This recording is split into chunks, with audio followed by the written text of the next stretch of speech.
Morning చేసి నేనే వెళ్ళాను. బంధువులను పిలిపించారు కదా కొలీగ్స్. మాకు డౌట్ ఉంది సార్. చెప్పండి. ఇది యాక్సిడెంట్ అని అయితే మేము అనుకోవట్లేదు. మరి ఈ విషయంలో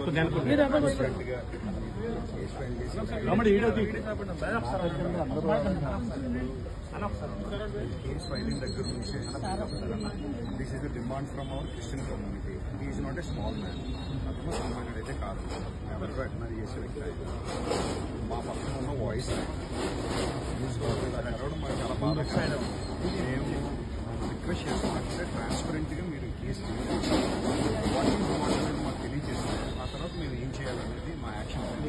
అంటే ఆఫ్టర్నూన్ లోపే ప్రజెంట్ ఉన్నటువంటి సీసీ ఫుటేజ్ కలెక్ట్. ఆ సీసీ ఫుటేజ్ ఒక 2-3 అవర్స్ క్రైస్తవ సమాజానికి ముఖ్యంగా అనుమానాస్పద మృతిగా ఎఫ్ఐఆర్ ఫైల్ చేయమని మేము కోరడం జరిగింది. నాయకులందరూ అదే కోరడం జరిగింది. అనుమానాస్పద మృతిగా ఎఫ్ఐఆర్ ఫైల్ చేశారు. ప్రవీణ్ పగడాల గారి రక్త సంబంధికులు ఎవరో ఒకరు వచ్చి కంప్లైంట్ ఫైల్ చేస్తే తప్ప పోస్ట్ మార్టం చెయ్యము అని పోలీసు వారు తేల్చి చెప్పేశారు. సో వాళ్ళ మిసెస్ గారు, వాళ్ళ బ్రదరు అమెరికా నుంచి బయలుదేరి వచ్చారట ఆయన. సో వాళ్ళందరూ ఇప్పుడు రాజమండ్రికి రాబోతున్నారు. వాళ్ళు వచ్చి పోస్ట్ మార్టానికి వాళ్ళు ఎఫ్ఐఆర్ ఫైల్ చేసిన తర్వాత పోస్ట్ మార్టానికి వెళ్తుంది బాడీ. సో బాడీ చూస్తే మాత్రం అది అనుమానాస్పద మృతిగానే ఉంది తప్ప అది యాక్సిడెంట్ లాగా అనిపించలేదు. ఏమో ఒకవేళ పోస్ట్ మార్టం అయిన తర్వాత యాక్సిడెంట్ అంటే కనుక మనం దాన్ని ఒప్పుకుందాం. కానీ ప్రస్తుతానికి ఆ ఫేస్ చూస్తుంటే అది యాక్సిడెంట్ లాగా అనిపించట్లేదు. This is the final report. ఇక్కడ మాకు తెలిసినటువంటి సమాచారం ఇది మాత్రమే. సో చాలా కష్టపడి సోదరులందరూ నిరసన వ్యక్తం చేశారు. నడి రోడ్డు మీద ఎండలో కూర్చున్నారు. చాలా కష్టపడ్డారు. పోలీసు వారికి తెలియజేశారు. అలాగే ఏబిఎన్ వారు వచ్చారు, TV9 వారు వచ్చారు, RTV వారు వచ్చారు. వాళ్ళందరికి కూడా క్రైస్తవ నాయకులందరికి గొంతు వినిపించడం జరిగింది. వాళ్ళు ఏ మేరకు మీడియాలో మరి క్రైస్తవ్యానికి సపోర్ట్ చేస్తారో ప్రస్తుతానికి తెలీదు. వాళ్ళు సంపూర్ణంగా చేస్తారని నేను కూడా ఆశిస్తున్నాను, మేమందరం ఆశిస్తున్నాం.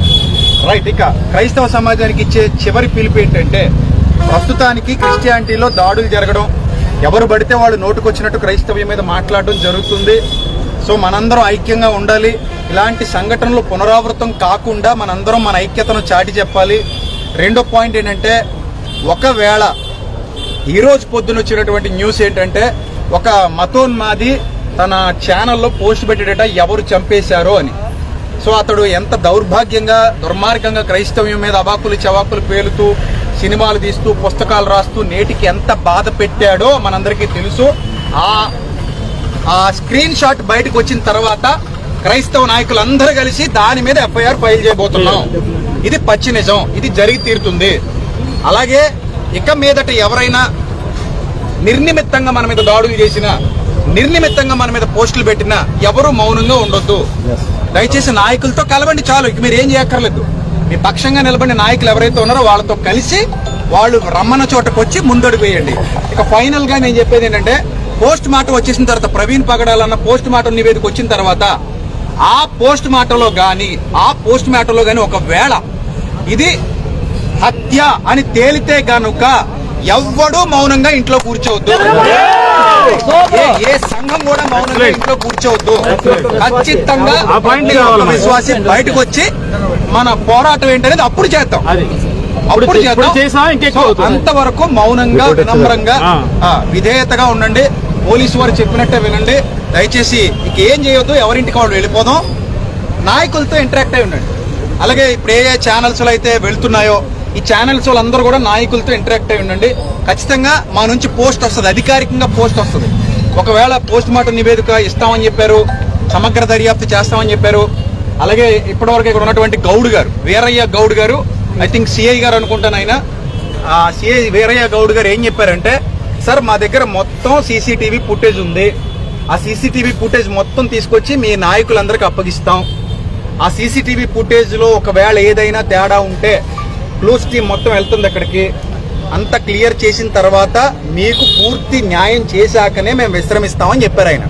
కాబట్టి వీళ్ళందరి మీద నమ్మకం ఉంచి, మీడియా వాళ్ళ మీద నమ్మకం ఉంచి మన ఇంటికి వెళ్ళిపోతున్నాం. దయచేసి ఈ ఇష్యూ, ఆయన అనుమానాస్పద మృతి ఇష్యూ పవన్ కళ్యాణ్ గారి దృష్టికి వెళ్ళాలి, చంద్రబాబు నాయుడు గారి దృష్టికి వెళ్ళాలి, ఎవరైతే పెద్ద పెద్ద నాయకులు ఉన్నారో వాళ్ళందరి దృష్టికి వెళ్ళాలి. వాళ్ళు స్పందించాలి. స్పందించి ఇది మాత్రమే కాదు, నిన్న ఇక్కడ రాజమండ్రిలో పోరాటం జరిగింది. హలో నెన్ గారు కానీ నాయకులందరూ, సిన్హా గారు, వీళ్ళందరూ కలిసి రాధా మనోహర్ దాస్ అనే వ్యక్తి ధవళేశ్వరంలో చేసినటువంటి అనుచిత వ్యాఖ్యలు, అది ఆయనకేం కొత్త కాదు. మనకి వినడం పాత అయిపోయింది, ఆయనకి అనడం పాత అయిపోయింది. ఎందుకు ఇన్నాళ్ళు మనం మౌనంగా ఉన్నాం కాబట్టి. నేను అందుకే చెప్పాను, గతంలో కూడా ఒక వీడియో పెట్టి చెప్పాను. హలో నెన్ గారు నేను కూడా మాట్లాడుకున్నాం, సార్ దీని మీద మనం కఠిన చర్యలు తీసుకోవాలని అన్నట్టుగానే వాళ్ళు స్పందించడం జరిగింది. సో కాబట్టి వీటి దృష్ట్యా ఇది కూడా మనం ప్రభుత్వాల దృష్టికి తీసుకెళ్దాం. సో మనకి ఏ ఉన్నా అవన్నీ పక్కన పెట్టి ఇక మీదట అందరూ ఐక్యంగా ఉందాం, కలిసి పోరాడదాం.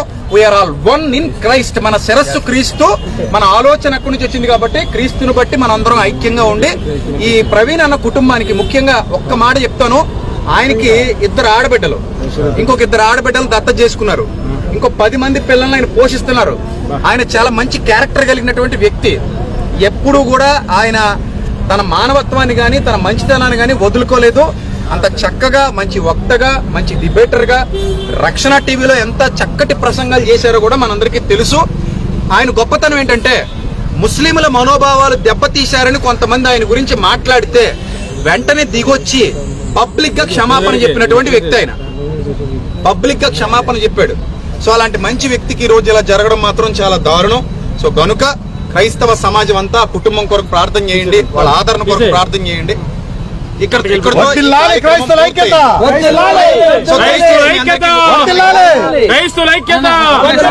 ఇదే ఐక్యత ఆఖరి వరకు ఉండాలి. ఇదే ఐక్యత ఆఖరి వరకు ఉండాలి. ఇదే ఐక్యత ఆఖరి వరకు ఉండాలి. క్రైస్తవుడు నిలబడాలి. దయచేసి అందరూ వినాలి. పోస్ట్ మార్టం నివేదిక రాకుండా ఎవ్వరూ కూడా ఇది హత్య అని డిక్లేర్ చేయొద్దు. ప్లీజ్ ఎవరు హత్యను డిక్లేర్ చేయొద్దు, ఎలాంటి పోస్టులు పెట్టొద్దు. ఇది మాకు అనుమానాస్పద మృతినే ఎఫ్ఐఆర్ ఫైల్ చేయమన్నాం, అలాగే ఫైల్ చేస్తున్నారు. దాని మీద కంటిన్యూ అవుదాం. నివేదిక వచ్చిన తర్వాత మనం ఏంటో చూపిద్దాం. ఒకవేళ తేడాగా ఉంటే మనం ఏంటో చూపిద్దాం. ఓకేనా? సరే, God bless you all, love you all, thank you. God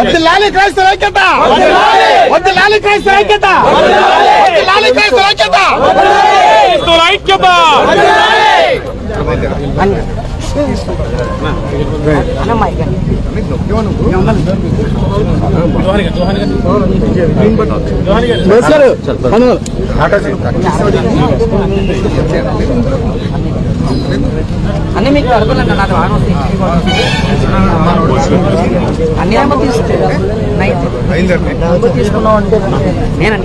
బాగున్నారా? ఇలా బాధాకరమైన పరిస్థితుల్లో కలిసాం. సంతోషంగా కలవాల్సింది పోయి బాధాకరమైన పరిస్థితుల్లో కలిసాం. 40634